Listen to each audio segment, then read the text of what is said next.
first of all, right off the bat, thank you everybody who has sent in their questions for my upcoming question and answers video. I really appreciate it. One thing that was brought up to me in one of the emails, and I think it's a very good point that I forgot to bring up, if you have sent me a question, or if you plan on sending me a question, let me know what name you want me to use in the video when I read your question, because if you don't want me to use your real name, please make that point obvious. If you've already sent me a question, just send me another email and let me know what name you want me to use in there, because I don't want to give away anybody's personal, anybody's real name if they don't want to. So, all the directions for the question and answer video are down below in the description box. It has the email, what questions you should ask, and all that other stuff. The cutoff point, the due date, the deadline is this Sunday at noon Eastern Time, because that is when I'm going to start filming the video. So you have until then to submit your video, or submit your questions, I'm sorry, and we can go from there. And once again, thank you everybody, and thank you everybody who submits their questions in the near future. You have until Sunday, so make that happen. I do want to apologize for the slight delay on this video. I wanted to get this out there earlier in the week because I wanted to preview both NXT and TLC, but I couldn't because work-related things got in the way. I actually got a raise this week. I'm very happy about that. A couple of personal life bullshit things happened this week. It happens. And I was also getting caught up on TV shows, which, by the way, I will say this: the comic book related TV shows have really been kicking ass lately. Marvel Agents of S.H.I.E.L.D., fucking amazing mid-season finale. Arrow, holy shit, that was an awesome mid-season finale. The Flash, holy shit, that was an awesome mid-season finale. Gotham, it exists. It's a thing that's on TV. That's pretty much my feelings on it. And then there's The Walking Dead, which, go fuck yourself. That's all I have to say to you. Walking Dead, you go sit in the corner, hang your head in shame, and think about what you've done, because what you pulled was absolutely terrible. And on your way to the corner, please try not to jump over any more sharks along the way, because that was just absolutely atrocious. The whole season was just a mess, and good luck having to fix that, because you done fucked up royal. But yeah, that's neither here nor there. So yeah, I've spent a lot of time getting caught up on TV shows and everything. But I did want to do a preview for both TLC and NXT, but it's really impractical of me to do a preview for the NXT Takeover special because it's happening in a few hours. And I figured, okay, I'll just film the first half of the video, which will be the TLC preview, and then right after the Takeover special, I will film my reaction and make that part of the video. So the second half of this video, which I will film in a couple hours, will be my reaction and review to the NXT TakeOver special, which I'm really excited for. I think they've done a great job building up this main event. And Sami Zayn versus Adrian Neville, career versus title, I don't know who's going to win. And that's fascinating to me. Because normally when there's a career stipulation in there, normally the guy with his career on the line, you can tell whether or not he's going to win given the circumstances. If he's an old guy getting ready to retire, you know he's going to lose. If he's on the way out and you know his contract's up, you know he's going to lose. But in this case, Sami could win the title, or he could lose and get moved up to the main roster, or come back as a certain pasty white luchador. I don't know. So there's a lot of different things they could do with this match. Kevin Steen, who's making his debut tonight, could get involved as well, and all the ROH fans would mark out for that, for sure. I mean, anybody who remembers that Steen-Generico feud, it was really good. So I'm excited. I think it's going to be another really good show. And again, it's just an indicator of what NXT does with their booking, that they can build something up for a worthwhile amount of time and really get the most out of their stories, while not giving away everything week to week. And they don't blow their load every week, and because of that, these specials feel more special. And of course, they don't book their characters into the ground and make them look like assholes. I mean, what they did to Charlotte this week on Raw was just despicable. I mean, that was okay. Let's try and figure out the logic here. Charlotte's making her debut on Raw in front of a much larger audience than she normally performs in front of. You have a TakeOver special, an NXT special happening this Thursday. You want to build that up, build anticipation for that. Possibly even snag a few more of those network buys that you want. You want to make the special feel important so that people will buy the network, and make Charlotte look good. It's like, hey, you want to see more of her? She's defending the title this Thursday. Check out the network to see it. They could have gone that route. She does have the title match with Sasha Banks coming up, so you want to make her look good going into that to make that match feel more important. And what do? They job her out to Natty Neidhart, who I know they don't have a plan for because it's Natty Neidhart. They never have a plan for her. So it's like, what? See, this is why whenever there's word that somebody's going to be moved up from NXT to the main roster, I get nervous because it's like they could make him suck. Like Bo Dallas. Bo Dallas is great in NXT. He's horrible on the main roster because he's just a one-note gag. Adam Rose, he's funny in NXT. He's horrible on the main roster because it's just a one-note gag.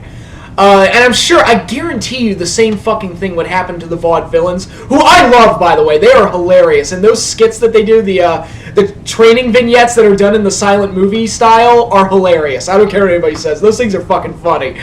Love those. But the Vaudevillains would be treated the same way. They would just be a one-note gag, and that'd be it. Enzo and Cass, all it would be the entrance, and nothing else other than that. They would suck. Tyler Breeze would just be a comedy character, even though he's like one of the top heels on the show. They're building up Bull Dempsey and Baron Corbin to be monsters, but if they were on Raw every week, I guarantee you they'd lose at least half the time because that's what they do. Except for Rusev. Somehow Rusev has escaped that, but it's just the booking just mind boggles me. It just drives me nuts sometimes, but.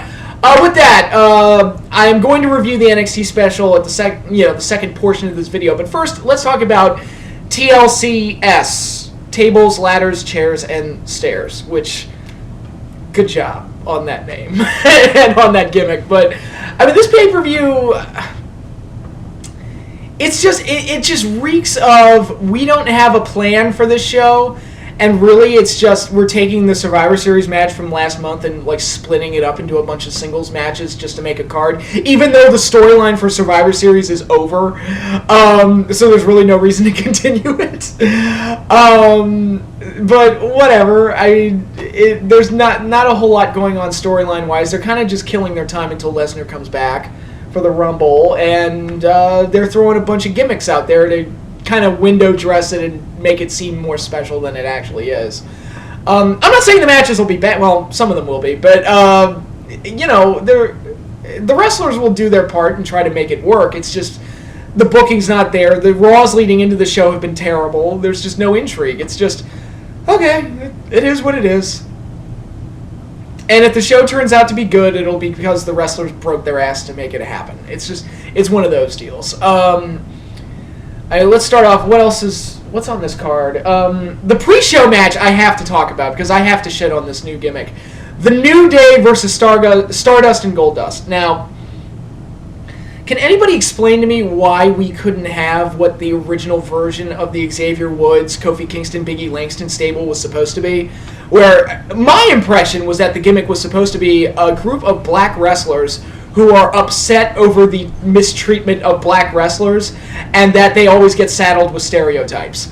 And they're going to rebel against that, which could be heavy, could be uncomfortable, especially when you consider current events, which I won't elaborate beyond that. But at the same time, it could be compelling, it could be interesting, and quite honestly, they have a legitimate beef. Black wrestlers kind of always get the short end of the stick because they have to have musical gimmicks, they have to have rap gimmicks, or they got to be goofy, they got to be gangsta, and all sorts of things. Like Crime Time is like the most racist thing I think I've ever seen. It was like a modern day version of a fucking minstrel show. It was like, oh hey, it's like what an 8-year-old white kid who has never seen a black man in his life. That's how they view black people, and that's what Crime Time was. It was just, yeah, we gangsta thugs and we dance around and stealing things. That's what black people do, and it's fun. What? And it was ridiculous. I'm not saying it was as bad as the racist robots from Transformers, but it wasn't too far behind. It was not too far behind that. But anyway. So to have a gimmick that would have done something like that, have like a group of African American wrestlers that rebel against stereotypes and the way the WWE views them, I think would have been interesting. But no, We got to saddle them with a stereotype. They clap. And they're gospel-loving, God-loving black people, because that's all you need. Woo! It's such a... It's so stupid. It's just so stupid. And it's not getting over. I mean, it's... but they're going to win this match. I just had to shit on the gimmick, because it's just so stupid and lame and doesn't make any sense. And, I think the other idea they had earlier in the year was better. And they could get more mileage out of it and was more interesting. But what do I know? Other than that, what do we have? Divas title match, Nikki Bella versus AJ Lee. I still don't get the relationship between the Bellas. Is All Forgiven? Are they friends now? Because they kind of never really gave an ending to the 30-day personal assistant thing. It's just kind of oh, we're buddies now. I'm legitimately back with my sister now and whatever. And AJ Lee, the word is that she's going to leave the company soon for obvious reasons, given who her husband is. But that was the rumor last month, too, so who knows? I don't even know. Don't really care. I've already put more thought into this match than there should be. Nikki Bella will retain the title, and I won't care. What else? Tag team titles, The Miz and Damien Mizdow versus the Usos. I like the Miz and Mizdow relationship, and I think they could potentially turn that into a really good, undercard WrestleMania grudge match and, a good comedy match come WrestleMania time. I don't think they will do that, but I actually do like the dynamic between those two, and Mizdow is really entertaining and really funny, and I like it. And one of the best parts about this week's Slammy episode were the antics of I don't know what that was. Okay. One of my favorite parts of the Slammy episode this week were the antics of Damien Mizdow. I thought he was really funny. And Miz plays off of him really well too. So I like that whole dynamic. So I say keep the tag straps on them for now to eventually build into a grudge match between the two. But like I said, I don't have any faith that they're going to do that. But yeah, Miz and Mizdow will probably retain the titles here. Sorry, I'm trying to think. There's one more match I'm forgetting. Oh, United States title, Rusev versus Jack Swagger. Because we're repeating stuff from 4 or 5 months ago. Which would be fine if they had actually built up Jack Swagger again, which they did not. He's been a non-entity ever since the feud with Rusev. I mean, if that feud, I use that term loosely, but feud with Bo Dallas had gone anywhere, and they'd given Jack Swagger a couple of big wins under his belt, and then said, my ultimate goal is to get back at Rusev, and I'm going to get back on the track to do that. And if they had done that, great, but they didn't do that. They're just kind of spinning their wheels and just going back to something they had already done before. But Rusev will retain. He should at this point. There's no long-term planning here. They're just repeating something they already did. So that's that. Then we get all the gimmick matches, which, oh boy, there are a lot of gimmick matches on the show. We got Ryback versus Kane in a chairs match. Which, I'm sorry, my antivirus thing is scanning and shit, so, okay. Sorry about that, but anyway, a Ryback and Kane in a chairs match, which, I hate gimmick matches where it's, one weapon is legal. You know what I mean? Because to me, it's I could win the match without using the weapon, and it also brings up a lot of other questions, so if I use a chair, or let's say, okay, only chairs are legal. So if I hit the person with the steel steps, do I get disqualified? Is that how that works? If I use a kendo stick, do I get disqualified? Who gives a fuck at that point? Why is it just one weapon that's legal? And to me, if you're going to have a prop or a weapon be an integral part of the match, then it should be used to help win the match. It should be a necessity to use to win the match. Ladder matches, casket matches, table matches, steel cage matches, ambulance matches, whatever. If there's going to be a prop, it should tie into it should be a necessity to tie into the finish. But realistically, a chairs match, I could wrestle a chairs match and not have to use a chair and still win. Theoretically, I could, right? So I just don't like that. Just make it no DQ. What's the difference? But anyway, Ryback's going to win. Moving on. Then we get the first ever steel stairs match. I'm sorry. Tables, ladders, chairs, and stairs. Oh boy. This is something a 5-year-old would come up with. It's just again, playing off that whole thing I hate with one weapon being legal. A steel steps? Seriously? Really? Come on. Give me a goddamn break. It's Eric Rowan versus Big Show. I don't give a fuck who wins. I guess Eric Rowan. Thank God they didn't do Big Show versus John Cena at the pay-per-view again. Cause, I mean, they did it on Raw this week, but we've seen that match 8 bazillion times, so what the fuck ever. But I don't understand why they aren't feuding the Wyatts, Harper and Rowan. I mean, are they going to explain why they don't like each other now? Can we get an explanation for that? Well, you know what? They didn't give us an explanation for why the Wyatts split in the first place, so why give us any kind of a payoff? I mean, you know, whatever. But yeah, I don't really give a shit. Still stairs match. That's just so stupid. But then we have a ladder match for the Intercontinental title, Dolph Ziggler versus Luke Harper. I think that could be a good match. It's just, I would have rather seen Ziggler versus Rollins as kind of a bridge, or kind of a follow-up to the Survivor Series thing, and maybe find a way to put the Money in the Bank on the line or something. I don't know. I'm just throwing ideas out there. I would have preferred Ziggler-Rollins, basically. It kind of moves Ziggler up after his big victory, rather than kind of keeping him in the same holding pattern that he was in before. My guess is that Harper will retain, but who knows? I would want to give it to Ziggler just because, they're focusing on him more than they usually do, and I don't know what their plan is for him, because I don't think they plan more than a month ahead, if that, so who really knows, but I think the match will be good because Ziggler will bump his ass off, and Luke Harper's a good big guy and could do some great things, and I think the clashing styles will make for a very different type of ladder match, so that'll be fun, but, I can't say I care all that much about seeing it necessarily. I'll pick. It doesn't matter. I'll pick Ziggler to win. Who cares? And we'll just move on from there. Table match: John Cena versus Seth Rollins, with the stipulation that if John Cena loses, he will no longer be the number one contender. Why is that stipulation in place? It doesn't make any sense. Or is the Authority still in charge and they're trying to screw Cena over? No. Then why is that stipulation even in place at all whatsoever? It doesn't.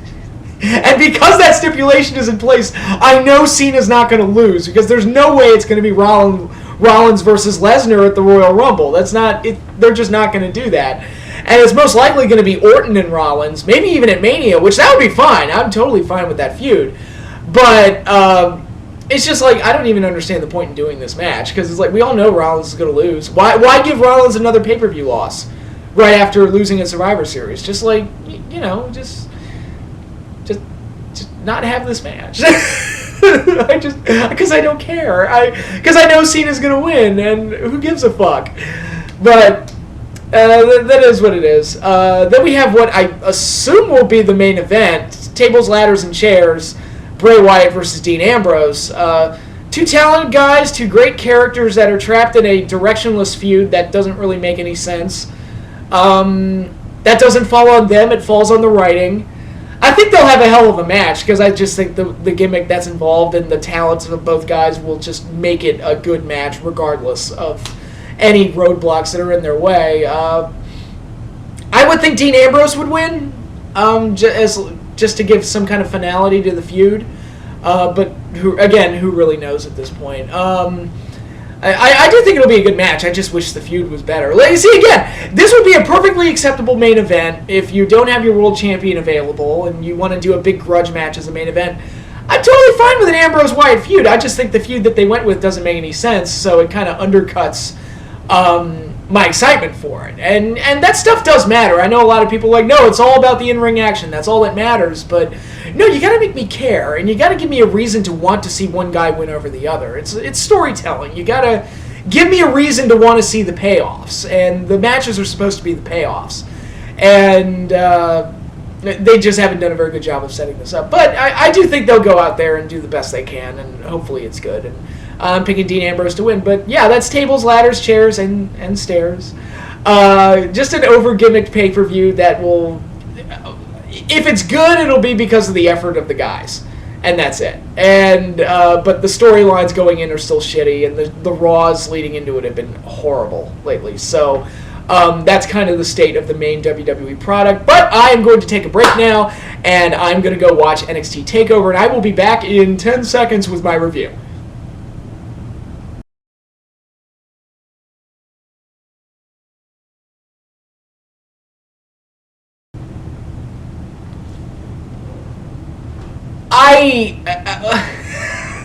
NXT did it again. My God. I mean, if I were going to rank the top 5 best pay-per-views of the year, I would count the NXT specials as pay-per-views because, fuck it, I paid for them. I subscribed to the network, so ergo I paid for them. So in my mind, they're fucking pay-per-views. If I were going to rank the top 5 best pay-per-views of the year, it would be WrestleMania 30 and then the 4 NXT specials. It's just... They just blow everything else out of the water, and what it comes down to is booking the long-term storylines, making the payoffs matter, making them satisfying, and ultimately making them memorable. And a lot of that also has to do with the fact that it's just a 1-hour show week to week, so you're not getting these explosive payoffs every single week, so that when they do these special shows, they feel special, and the matches feel bigger, and the payoffs feel bigger and more satisfying, and that's a major problem with Monday Night Raw, where you got a 3-hour Raw every week, and they're building up to a pay-per-view that's also 3 hours long. There's just too much fucking content and too much overexposure, and, it's just... WWE right now is just burnt out. I mean, there's hardly anything fresh going on over there, and I can't believe that the same company that booked tonight's NXT special, that produced tonight's wonderful show... It's the same company that produces Raw every week. It's really mind-boggling. If I watch both a Raw or any WWE pay-per-view sans WrestleMania 30 that occurred this year, and then watch these NXT specials, you'd look at me like, this is not the same company. It's, oh my God, NXT is just so much better. It's better booked, better written, better executed, and just more exciting all around. And tonight's show was a home run in my eyes. They did a fantastic job all around. Going over the show, they opened up with the debut of Kevin Owens, or Kevin Steen, as he's more often known as, and good debut. They just showed him off. He beat CJ Parker in fairly quick fashion, looked good doing it. He got busted open hard way during the match, which... Yeah, that's Steen, but it was just a really good, fun debut where he got to show off how brutal and stiff he is, basically, and it was good, and I enjoyed it. So he came off looking good in his debut. The tag title match was good, Lucha Dragons versus Vaudevillains. I was a little disappointed that the Vaudevillains didn't win, because I was kind of pulling for them, and I wanted them to win the belts, but it was still a good match, and Vaudevillains were still funny, and Kalisto is fucking incredible.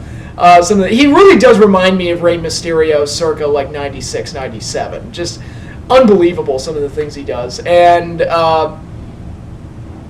yeah, it was just a good match, and some of the chants were funny. I like the chivalry chant that the Vaudevillains got and everything. So you got some comedy, you got some good tag team wrestling, so overall it was a good match. I just wish there had been a title change. But I believe next was Baron Corbin versus Ty Dillinger, which was basically a squash.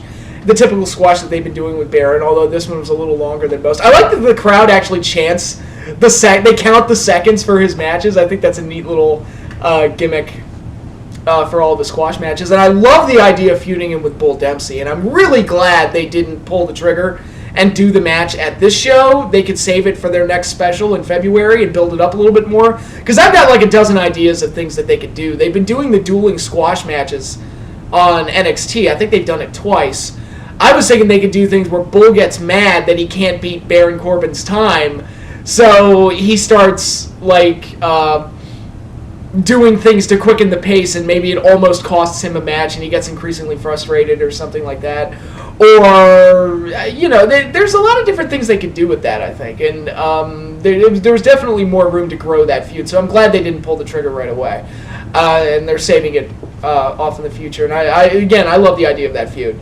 Then we got the Ascension versus Hideo Itami and Finn Balor, and oh my god, that entrance by Finn, holy shit, that was amazing. I mean, that was like, oh my god, that was Undertaker worthy. That was like Great Muta worthy. That was a fantastic entrance with the body paint and everything. He looked like a megastar coming out and doing that entrance. He looked like a one-of-a-kind superstar, and he was the most over guy in the match, and he was the hot tag guy, so he didn't work most of the match.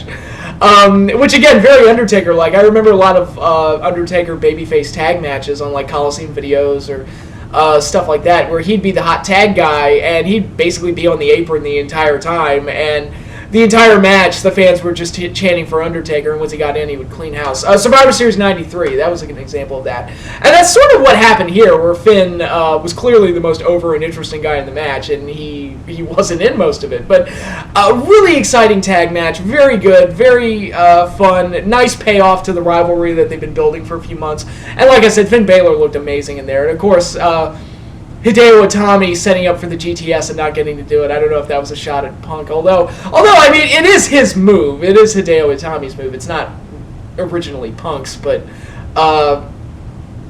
it's. I just thought that was a funny little thing. But yeah, really good match, and Finn Balor looked great.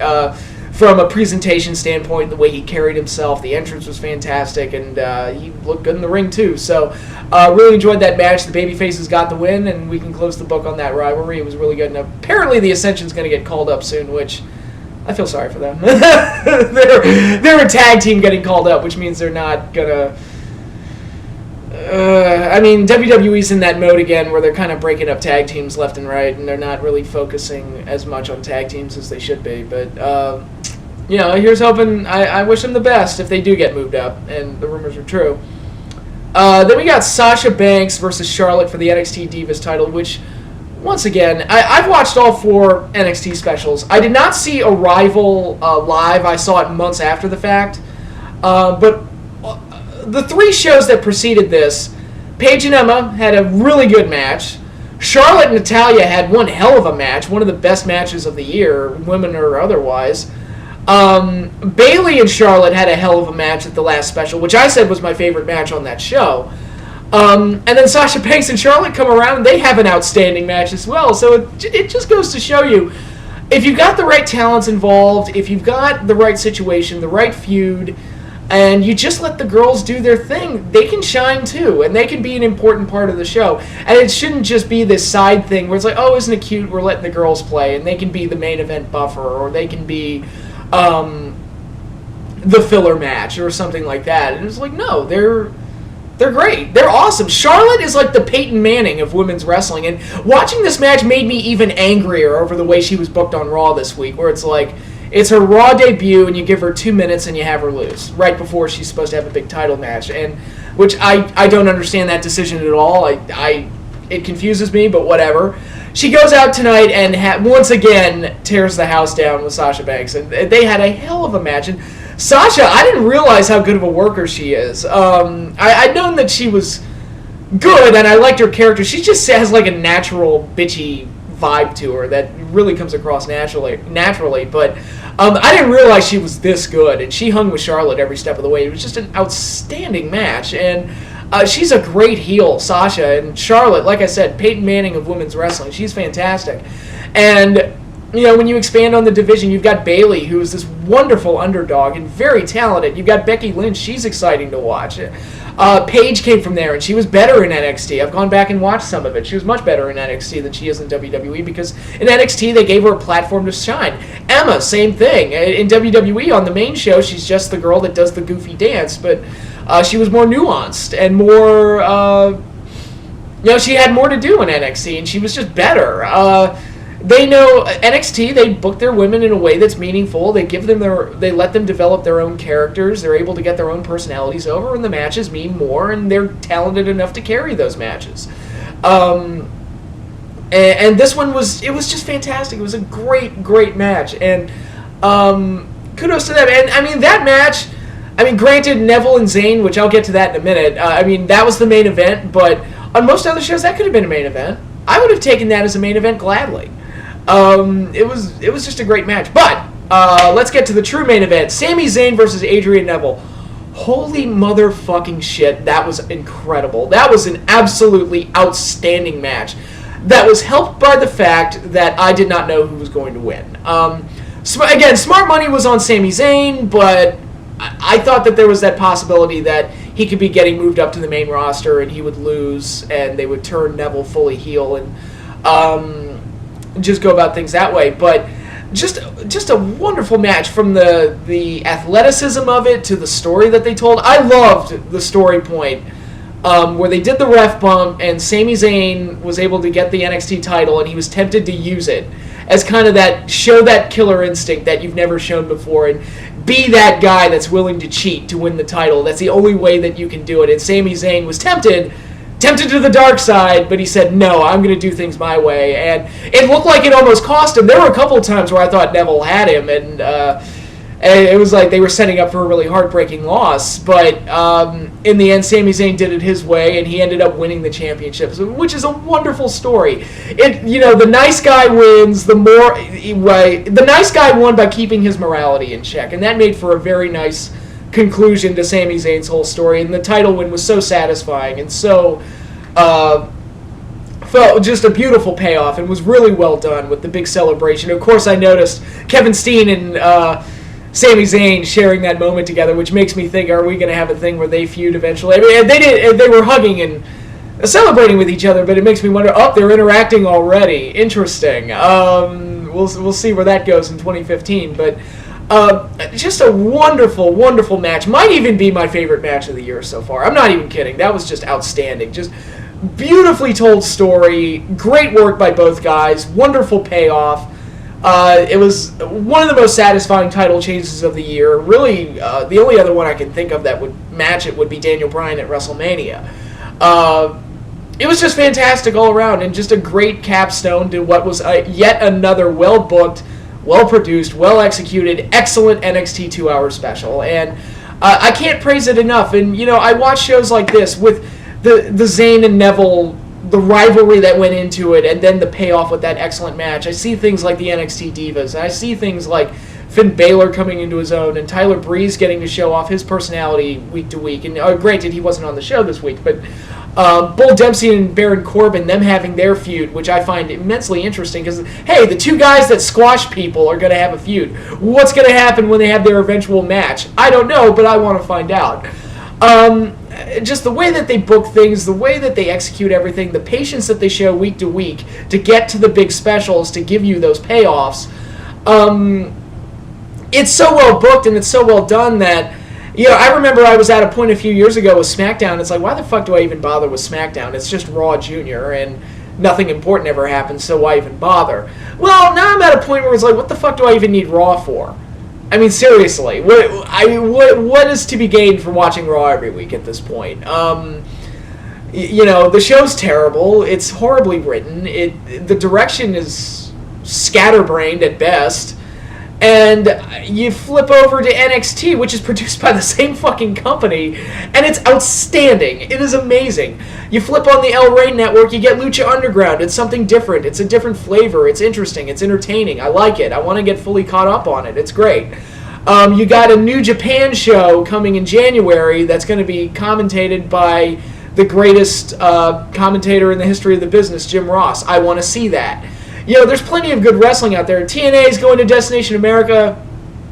I'll give it a shot. We'll see. My expectations are low, but we'll see. I'll give it a shot. But I'm at a point where it's like, this whole idea that wrestling fans have that they have to be handcuffed to Monday Night Raw and to the WWE.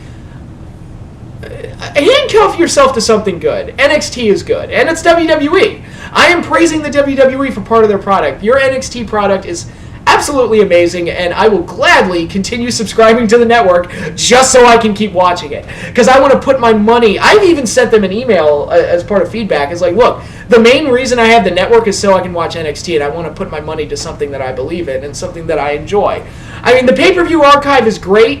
Every now and then when I feel like watching an old pay-per-view, original content is lacking. They do... every once in a while, they'll do things like the Ultimate Warrior documentary or the Austin podcast with Vince. That stuff is really interesting, and I think they should do more things like that. Like I said, WWE could do their own shoot interviews, and I think that would be... as long as they were honest, and you had somebody like Steve Austin asking the questions who's not a bullshitter, I think it'd be great. But...